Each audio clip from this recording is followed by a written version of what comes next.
उरद शेर, तू जानता है ना मेरा दिल नहीं लगेगा तेरे बगैर, और तुझे भी तो सुकून नहीं मिलता ना मेरे बगैर, फिर क्यों जा रहा है। मोमिन उसके सर पर सवार था जबकि वो तो खामोशी से पैकिंग कर रहा था। कसम से तुम दोनों ने तो लैला मजनू, हीर रांझा, सस्सी पुन्नू वगैरह को भी मात दे दी। क्या मोहब्बत है तुम लोगों की। दिल शेर ने जाहिर को देखते मुस्कुराकर मोमिन और उरद को छेड़ा। वैसे मोमिन, तुमने इतनी रोमांटिक लाइंस गलत जगह पर नहीं बोल दी। जाहिर शाह ने अपना हिस्सा भी डाला। भाई यार मजाक ना करें, मैं सीरियस हूँ, परेशान हूँ मैं। मोमिन की हालत से साफ पता चल रहा था कि उरद शेर का दिल फिर सुलगने लगा था देखकर। दिल किया कि सब छोड़कर उसके गले लग जाए, जो अजियत उसे अंदर ही अंदर खाए जा रही थी वो सब उसको बता दे, मगर वो ये सब नहीं कर सका। सो दिल को पत्थर करते वो अपने काम में मशगूल रहा। तू बात नहीं मानेगा फिर, क्यों जिद्दी है इतना तू। उरद शेर, मैं कसम से नाराज़ हो जाऊंगा तुमसे। मोमिन ने उसे खामोश देखकर धमकी दी। मोमिन, 3 माह की बात है, क्यों इतना हाइपर हो रहा है तू। जैसे ही काम खत्म हो जाएगा आ जाऊंगा, तुझे पता ना। उरद शेर कहीं भी चला जाए मोमिन शाह से कभी अलग नहीं हो सकता। तुम मेरे भाई हो, दोस्त हो। मोमिन, तुम्हारा और मेरा रिश्ता लफ्ज़ों में बयान करना बहुत मुश्किल है, क्योंकि ये दिल की बातें, एहसास के धागे हैं। मेरी ज़ात से अगर कभी तुम्हें कोई तकलीफ़ पहुँचे तो मुझे माफ़ कर देना मोमिन। मैं किसी के साथ कुछ भी कर सकता हूँ, मगर मोमिन शाह की ज़रा सी तकलीफ़ मेरा दिल चीर देती है। तेरे लिए उरद शेर की जान भी हाजिर है यारा। वो पैकिंग छोड़ता उसके गले आ लगा। आंखों में नमी सी चमक उठी। दिल कर रहा था अपना सारा दर्द उसके कंधे पर रो कर बहा दे, मगर ये भी कहाँ मुमकिन था। कैसे कैसे तूफान उठ खड़े होते। और रोमियो के जानशीनों, बस कर दो, अब रुलाओगे क्या हमें। जाहिर और दिल शेर भी उठकर उनके आगे आ लगे, तो चारों ने बाहें एक दूसरे के कंधों पर फैलाई। यार शुक्र है ये दोनों लड़के हैं, अगर इनमें से एक लड़की होती तो सोच मोहब्बत का आलम, इश्क की क्या इंतहा होती। आज वो दोनों दिल शेर की हिट लिस्ट पर थे। जो भी हो, मोमिन शाह और उरद शेर, एहान के दरमियान कोई नहीं आ सकता। जो भी हो, मोमिन शाह और उरद शेर एहान के दरमियान कोई नहीं आ सकता। मोमिन के लहजे में वाक़ई यकीन था, जबकि उसके यकीन और उसकी बात पर उरद शेर के दिल में जैसे किसी ने नेज़ा घूंपा था। वो सोकर उठी तो जिस्म तप रहा था बुखार से, आंखें जैसे जल रही थी। कुछ पल तो समझ ही नहीं आया कि वो कहाँ है। फिर आहिस्ता आहिस्ता जब शऊर की मंजिलें तय करती होश की दुनिया में आई तो जान पाई कि वो जुरेज के फार्म हाउस वाले कमरे में थी। उसके साथ ही रात का मंजर जहन के पर्दे पर उभरा। उसका बारिश में भीगना, जुरेज का वहाँ आना, उसे अंदर जाने के लिए कहना, मिनहल का बार बार इनकार करना, बिजली कड़कना, उसका डर कर चीखना और जुरेज का उसे खुद से लगाना, उसे कमरे में ले जाना, और फिर उसके होंठों पर मिनहल को सब याद आ रहा था। उसने अपने हाथ मुंह पर जमाया जैसे वो फिर से, मगर उसके बाद क्या हुआ उसे कुछ याद नहीं था। चकराते सर और दुखते जिस्म के साथ बमुश्किल वो बिस्तर से उठी और वॉशरूम की तरफ जाते जब उसकी नज़र आईने में नज़र आते अपने अक्स पर पड़ी तो उसको ज़मीन आसमान अपनी आंखों के सामने घूमते महसूस हुए। उसके बदन पर उसके कपड़े मौजूद नहीं थे। जुरेज की टी शर्ट जो काफ़ी खुली और लंबी थी, साथ उसकी शॉर्ट्स जो मिनहल के लिए तो ट्राउज़र ही था। उसके कपड़े किसने चेंज किए? यकीनन जुरेज ने। उसका दिल यूं धड़का जैसे दोबारा कभी नहीं धड़केगा। इस ख्याल से ही उसका पूरा जिस्म झुनझुना उठा। सिर्फ कपड़े चेंज करवाने के ख्याल से ही उसके पसीने छूट गए थे। जबकि वो सवाल ज़हन में आ रहा था, वो तो सोच कर ही उसका दिल बंद होने को था। क्या सिर्फ कपड़े ही चेंज करवाए थे या कुछ? जैसे रात उसके तेवर थे, मिनहल का सोच कर ही सांस बंद हो रहा था। वो यूं ही खुद से उलझ रही थी जब वो कमरे में दाखिल हुआ। हाथ में नाश्ते की ट्रे थी। ये मौजज़ा ही था, वो बंदा उसके लिए खुद नाश्ता लेकर आया था। या अल्लाह, ये इसे क्या हुआ है? ये काया पलट कैसे हो गई एकदम? सारी रात तुम्हारे ही पास था, क्या दिल नहीं भरा देख देख कर? नाश्ते की ट्रे बेड पर रखते वो दिलनशीन सी मुस्कान लिए उसकी तरफ पलटा, जबकि उसकी बात पर मिनहल मज़ीद उलझी। क्या कहना चाह रहा था वो? इस बात का क्या मतलब हुआ? मिनहल को कुछ समझ नहीं आ रही थी। वो बंदा हमेशा उसकी जान मुश्किल में डाल देता था। बाकी का फिर देख लेना, और वैसे भी अपना बना लिया है तुमने मुझे, अब भला कहाँ जाऊँगा मैं? उसका हाथ थामते वो वापस पलटा। क्या मतलब? मिनहल ने हाथ छुड़ाते हुए पूछा जबकि नज़रें झुकी हुई थी। क्या मतलब? ये तुम मुझसे पूछ रही हो? ओह माय गॉड, अब तुम ये मत कहना कि तुम्हें कुछ याद नहीं। क्या याद नहीं? क्या? मिनहल का दिल पत्ते की मानिंद लरस रहा था। बेशक वो उसका शोहर था, मगर वो उसको पसंद नहीं करता था, और ये बात मिनहल को अच्छे से पता थी। ऐसे में अगर वो उसकी जानिब पेशकदमी करता तो ये मिनहल की नज़र में उसकी इज्जत नफ्स और मोहब्बत की तौहीन थी। तुम पूछ रही हो क्या हुआ? तुम ये पूछो रहा क्या? तुम ना रही, मैं न रहा। वो मज़ीद उसके करीब आते हुए बोला, जबकि मिनहल आंखें फाड़े उसे यूं देख रही थी जैसे यकीन करने की कोशिश कर रही हो। आप झूठ झूठ बोल रहे हैं। वो बात भी मुकम्मल नहीं कर पाई और मुंह पर हाथ रख के फूट फूट कर रो दी। ऐसा कुछ नहीं था, जुरेज सिर्फ उसको सता रहा था। मगर मिनहल का रिएक्शन उस खुद पसंद और नापरस्त बंदे को तैशी तो दिला गया। मतलब अगर वाकई ऐसा कुछ होता तो मिनहल के यूं रोने परेशान होने का क्या मतलब था कि उसकी बीवी को उसके करीब आना पसंद नहीं था। उसने झटके से उसके बाजू को खींचकर उसे खुद से लगाया। पहले तुम अपने इन आंसुओं को साफ करो। क्या मतलब हुआ इस सब तमाशे का? कोई चोर लुटेरा हूँ मैं? कोई डाका डाला है मैंने जो इस तरह से रिएक्ट कर रही हो? बीवी हो तुम मेरी, जुरेश या हक रखता है तुम पर, बाकायदा परमिट है मेरे पास। तुम यूं यूज़ कर रही हो, तुम यूं पोज कर रही हो जैसे मैंने कोई बहुत बड़ा गुनाह कर दिया। अभी तो कुछ ऐसा हुआ नहीं, मगर एक बात याद रखना, मेरी बीवी हो तुम और मेरी ही बीवी रहोगी हमेशा। तुम पर मेरा हक वाज़ेह है और मैं अपना हक जब चाहे वसूल करूं, जैसे चाहूं जताऊं। खबरदार जो कभी मेरा हाथ रोका या इस तरह का ड्रामा क्रिएट किया तुमने तो जैसे कोई अनहोनी हो गई हो तुम्हारे साथ। वो अपनी बात कहकर झटके से उसे पीछे धकेलता उल्टे पैरों कमरे से निकल गया। चाहे जाने जो हुआ था ठीक हुआ था या गलत, मगर मिनहल की हालत मजीद ख़राब हो गई। वो उस पर अपना तो हक समझता था, मगर प्यार के दो बोल नहीं बोले थे उसके पास। मिनहल के लिए दो बोल नहीं थे मोहब्बत के। वो उस पर अपना सब वार दे, मगर वो चाह से अपनाए तो सही। वो अपना वकार मजरूह नहीं करना चाहती थी। बहुत बेमोल हो चुकी थी वो पहले ही, अब मज़ीद हल्की नहीं पड़ना चाहती थी वो उसकी नज़रों में। वो सारी ज़िंदगी उसके नाम पर गुजार सकती थी, मगर यूं भीख की तरह उसकी कुर्बत नहीं चाही थी उसने। ना वो ये चाहती थी कि वो सिर्फ वक्ती ज़रूरत के तहत उसके करीब हो। नाश्ते की ट्रे वैसी की वैसी पड़ी थी। मिनहल ने खुद को संभाला और चेंज करके आईने के सामने खड़ी बाल सुलझाने लगी।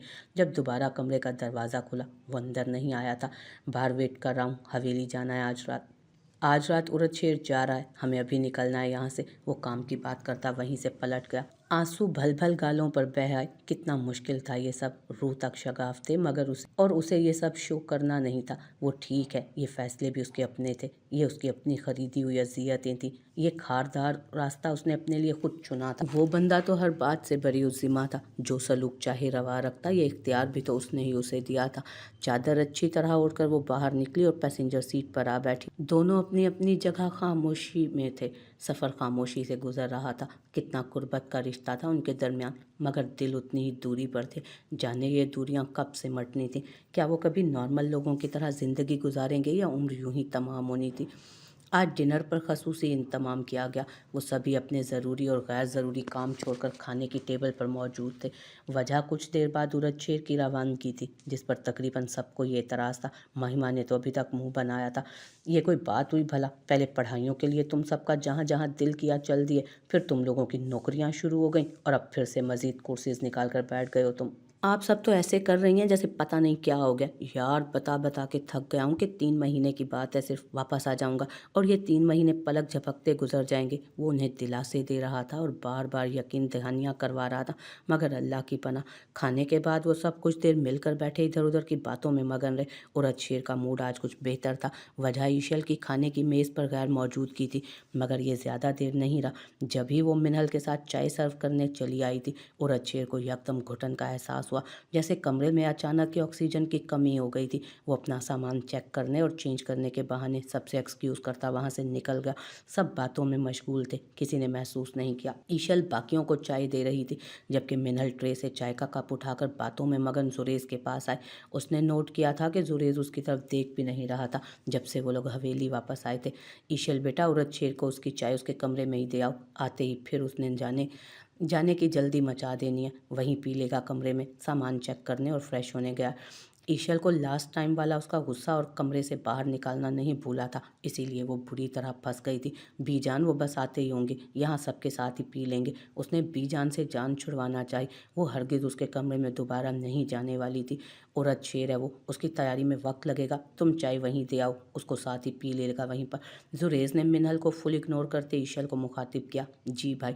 वो मरियल से कदम उठाती चाय का कप लिए उसके कमरे की तरफ चल दी। या अल्लाह, मुझे उरद शेर से कोई मसला नहीं, मैं उससे अपनी दुश्मनी ख़त्म करती हूँ, बस आज बेइज्जत होने से बचा लेना प्लीज़। उसने दिल ही दिल में दुआएं करते कमरे का दरवाज़ा खटखटाया। आ जाएं। वो चेंज करके अब आईने के सामने खड़ा बाल बना रहा था। जब ही दरवाज़ा खोलकर अंदर आने वाली हस्ती को देख उसका दिल किया कि वो उसको गोली से उड़ा दे या खुद अपना वजूद मिटा डाले। उससे बचता वो कमरे में आया था। अब वो उसके पीछे उसके कमरे तक पहुंच गई थी। हवेली से भाग रहा था, अपने रिश्तों से भाग रहा था, अपने मुल्क से भाग रहा था, सिर्फ उसकी वजह से। डरावने ख्वाब की तरह वो उसके आसाब पर सवार हो चुकी थी। सुकून बर्बाद करके रख दिया था उसने। तुम्हें मना किया था ना मैंने कि मेरे सामने मत आया करो वरना मार डालूंगा मैं तुम्हें। वो बोला नहीं, घुर्राया था, साथ ही हेयर ब्रश ड्रेसिंग पर पटका था। ईशल उछल कर पीछे हुई, निकलो मेरे कमरे से, शक्ल गुम करो अपनी।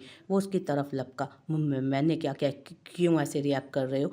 तुमने क्या किया है? जीना मुश्किल कर दिया है तुमने औरत शेर का। नींद बर्बाद कर दी है मेरी, चैन सुकून सब जाता रहा है मेरा, सब ले लिया तुमने। अब मज़ीद कुछ नहीं मेरे पास, इसलिए मत आया करो मेरे सामने।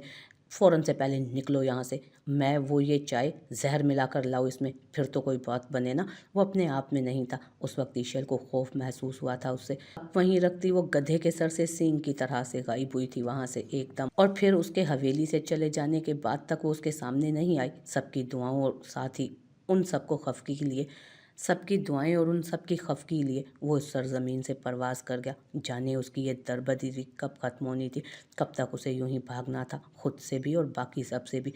तुम ईशल अरमान शाह, ये तुमने अच्छा नहीं किया। आखिरी जुमला मुंह में बुड़बुड़ाते वो थके माने मुसाफिर की तरह सर जहाज़ की टेक से टकराए आंखें मूंद गया। उड़द शेर को गए 2 दिन हो चुके थे, सब अपने मामूलात पर वापस आ चुके थे। मोमिन उसको बुरी तरह मिस कर रहा था, मगर नाराज़गी शो करना भी ज़रूरी था, इसलिए कॉल रिसीव नहीं कर रहा था उसकी। दिलशेर उसके पास आया था, उसको कुछ काम था मोमिन से, एक केस के सिलसिले में बात करने आया था वो। तुम उड़द शेर से अभी भी नाराज़ हो? दिलशेर जानता था मगर फिर भी पूछा। हाँ नाराज़ हुआ, अब मैं नाराज़ ही रहूँगा उससे। ऐसा हो नहीं सकता कि मैं कुछ कहूँ और उड़द शेर इनकार कर दे, मगर इस बार उसने मेरी बात नहीं मानी और चला गया। तुम और उससे नाराज़, मैं भी देखता हूँ कब तक चलती है ये नाराज़गी। उसी वक्त फिर उसकी कॉल आने लगी, मगर मोमिन ने दिल कड़ा करते कॉल डिक्लाइन कर दी। दूसरी तरफ उड़द शेर जानता था वो ऐसा क्यों कर रहा है, इसलिए बुरा मनाए बगैर फिर से कॉल की। इस बार मोमिन का सब्र जवाब दे गया। मरा नहीं है मोमिन शाह तुम्हारे पीछे, फिक्र मत करो, इसीलिए कॉल उठाते फट पड़ा था वो। उड़द शेर की उम्र लग जाए तुम्हें, उसका लहजा उतना ही पुरसकून मगर शिद्दत लिए हुए था। मैं तुमसे बहुत नाराज़ हूँ उड़द शेर, तुम्हारी नाराज़गी मैं कभी बर्दाश्त नहीं कर पाऊंगा। मुझसे कभी नाराज़ मत होना मोमिन, मुझसे कभी बदगुमान भी मत होना। मैं सब बर्दाश्त कर सकता हूँ मगर तुम्हारी नाराज़गी और बदगुमानी नहीं सह पाऊंगा। मैं कोशिश के बावजूद भी तुमसे नाराज़ नहीं रह सकता उड़द शेर। वादा कर तू कभी मुझसे नाराज़ नहीं होगा। जाने उसको कौन से वसवसे थे। नहीं हो सकता यार, तू जानता है, इसीलिए अपनी मनवाता है, मोमिन ने हार मानते हुए कहा, जबकि दिलशेर उनका मोहब्बतनामा सुनता मुस्कुरा रहा था। फिर अपने मोबाइल पर मसरूफ़ हुआ। मोमिन के फ्री होने का वेट कर रहा था। वो, और कुछ पेपर्स के प्रिंट आउट्स आने थे, सो वो यूं ही फेसबुक स्क्रॉल करने लगा। हालांकि वो बहुत कम सोशल मीडिया यूज़ करता। जब अचानक उसने मैसेंजर खोला, अनगिनत मैसेजेस में कुछ कुछ जाना पहचाना सा नाम देख वो उलझ सा गया। फिर मैसेजेस ओपन किए। सॉरी मैं कुछ डिस्टर्ब थी, इसलिए शायद कुछ बदतमीज़ी कर गई, और हाँ शुक्रिया, तुम्हारा एहसान है मुझ पर। मैसेज कुछ दिन पहले का था, मुख्तसर सा पैगाम था, सादा सा मतन था, बिना किसी हवाले के, मगर वो पहचान गया था कि ये वही मोहतरमा थी जो उसको इत्तफाक से रोड पर ही मिलती थी। उसने बिना किसी जवाब के मैसेज डिलीट किया और मोबाइल बंद करके मोमिन की तरफ मुतवज्जो हुआ, जो अब अपनी नाराज़ी भूले उड़द शेर से बातों में मसरूफ़ था। ज़ाहिर शामिर स्पीकिंग। उसने मामूल का तारुफी जुमला दोहराया। ये नाम तो मेरे दिल पर नक्श है शाहजी, ना भी बताओ तो भी ये धड़कनें पहचान सकती हैं। दूसरी तरफ एक बार फिर किसी और नंबर से वही जान का वबाल थी। काम कर रहा हूँ मैं। वो उस वक्त बुरे मूड में था। उस वक्त रोड पर हुए हादसे और फिर वहाँ बरपा हुए फसाद को हैंडल करने के लिए उसे खुद आना पड़ा था। पिछले 2 घंटों की सरखपाई ने उसका मूड बुरी तरह ख़राब कर दिया था।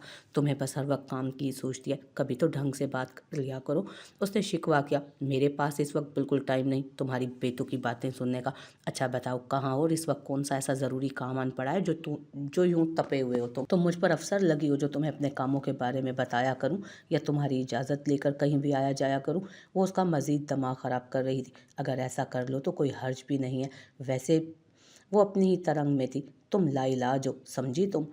इलाज तो है पर तुम करना नहीं चाहते। जवाब हाजिर था। अभी के लिए माफ़ी मिल सकती है, काम कर लूँ मैं कुछ। हाय, एक तुम ही यूं जिद होकर मुझसे माफ़ी मांगते हो ना, तो दिल करता है कि बस ब्रेक पर पाँव रखो। जाहिर ने बीच में उसकी बात काटी और साथ ही कॉल भी। बेमुरवत, ना मोहब्बत की बात करता है और ना सुनता है। वो बाल झटकती उठ खड़ी हुई। मतलब वो अब वहीं जाएगी जहाँ पर वो था। मंज़र से गायब हुई थी तो कई कई दिन गायब रहती थी, मगर जब उसे ज़ाहिर शामिर से बात करनी होती या मिलना होता तो वो करके रहती। वो चाहे लाख दामन छुड़ाए मगर वो उड़कर पहुँच जाती थी। टक्कर बराबर की थी। वो अक्खड़ था तो वो भी ज़िद की पूरी थी। वो आगे बढ़ने को तैयार न था और वो पीछे हटने को तैयार न थी। आखिर क्या अंजाम होना था उस सरफरी मोहब्बत का और उस हुसील के इंतहा को छूते गुस्से का।